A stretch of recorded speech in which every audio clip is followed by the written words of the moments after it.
coffee. All right, so you got 12 minutes on here. Good. Let's make that 11. All right. You know, all right.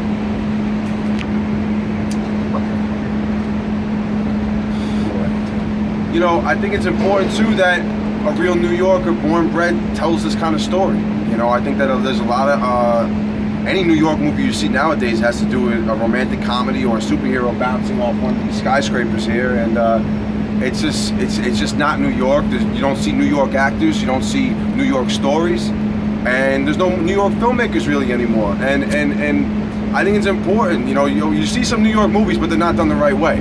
And I'm really passionate about that. I wanted to support the New York movement. I cast strictly New York actors.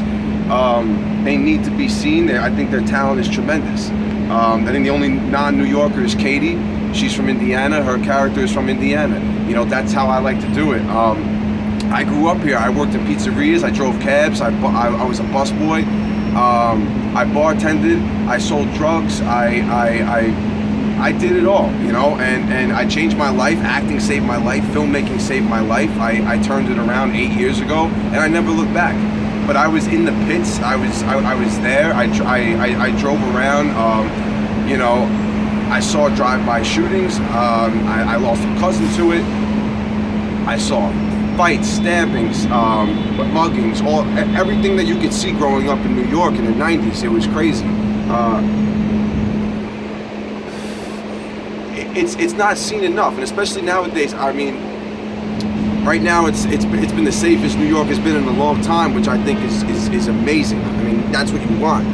But at the same time, there's a lot of stuff that you're not seeing. The homeless rate is sky high right now.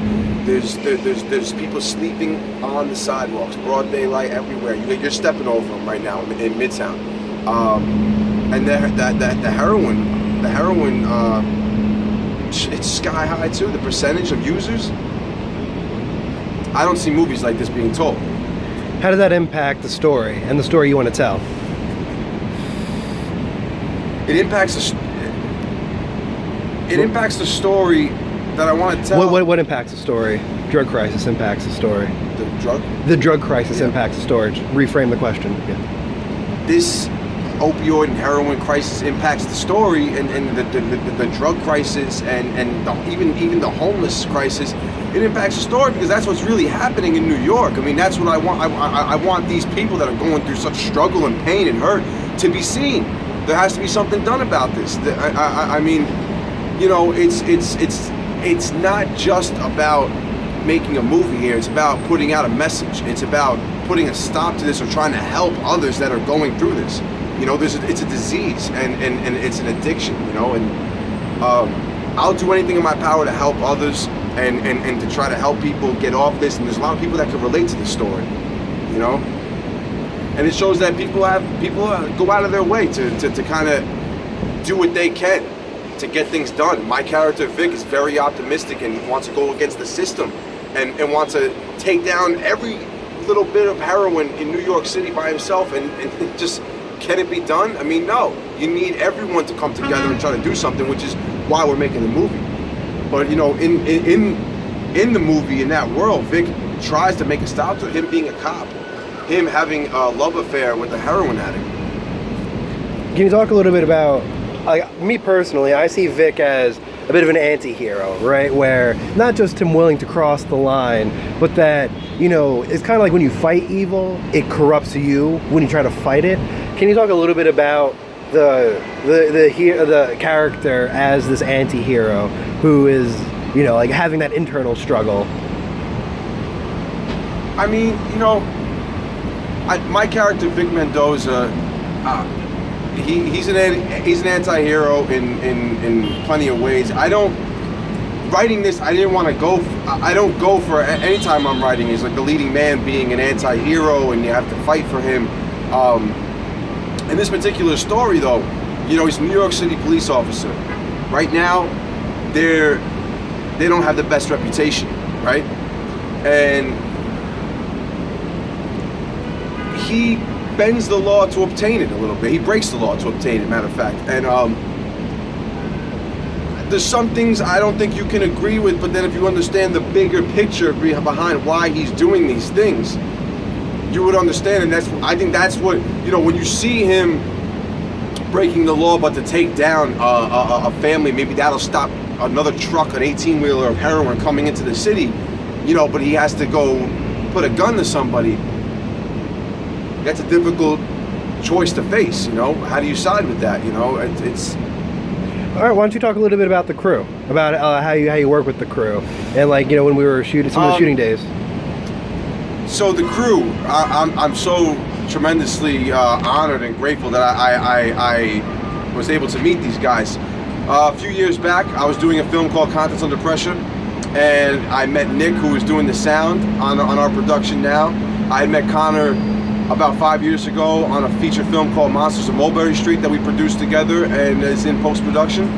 And Zach, I met on a set of a music video, and I saw the shots that he was doing and the visual and he's a cinematographer that really doesn't understand how talented he is. And he does these shots where I just tell him, we got it, baby, we got it.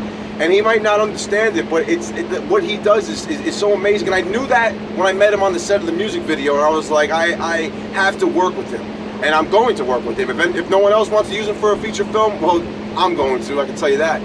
So I decided to put the whole crew together. I'm best friends with Connor. I knew him 5 years on our first feature film, and I met everyone else progressively. I'm working on other projects, and you take the best, and I think these are the most talented people in their fields, in their division. You put them together, let's make a great movie. Hell yeah, hell yeah. On that point, you want to talk a little bit about some of the influences, some of the old school cinema, drop some of your personal, your creative influences, your stylistic influences, the genres, the movies, the actors, directors. Let's go through. My influences. Listen, from actors, they go from anywhere from Peter Lorre to Michael Madsen, to Gary Oldman. I like tough guy actors like Robert Mitchum. I like great actors that like Christian Bale. Okay, when it talks about directing, the people who influence me that are directors: Sidney Lumet, Oliver Stone, Martin Scorsese, John Huston, Alfred Hitchcock, Kurosawa. Connor just brought me into a whole new world with his movies. I mean, Quentin Tarantino.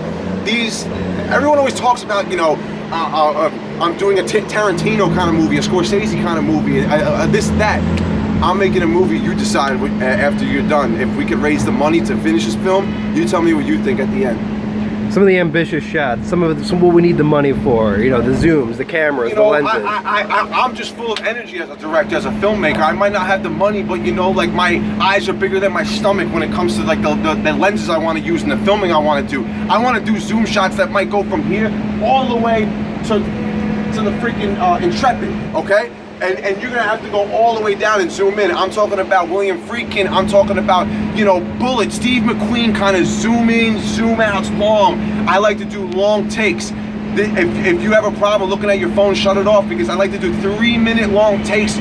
But I want you to be into the movie. I want it to be intimate. I want you to feel like you're there with everybody. And it's just something totally different. These shots are so ambitious, but they're shots that aren't used anymore. Everything is so quick cut, 7 seconds a cut. So I'm shooting for the stars here. I'm going for the gold. I want to bring back that cinema essence. Mm-hmm. All right, awesome. Well, let's that cinema essence, right? Who is this movie for, right? You always say it's for the people who, who have a hunger for the movies that we grew up watching. This movie, I could say, the operation, this film that I'm doing, this is for everybody, from the homeless people of New York City, anyone that has an addiction in America, opioids, heroin, anything that you have a disease, an addiction, anything that you can relate to. This is for you. This is for people that love films, that love old school Hollywood, the stuff that dreams are made of. This is for you. I want to bring it back. If you love New York grittiness and nothing corny about it, this is for you. I can't stress it enough. Everybody. We got a minute left. Let's do the sign off. Thank you for watching. Thank you for your time. Thank you for supporting the film. We can't do it without your support. Okay. We want to go to post-production. This is for festival tickets or festival submissions. This is for everything. Got it. I just want to thank you. I just want to thank everyone so much for taking the time out to watch this video and listen to all of us and to see what we've been working on.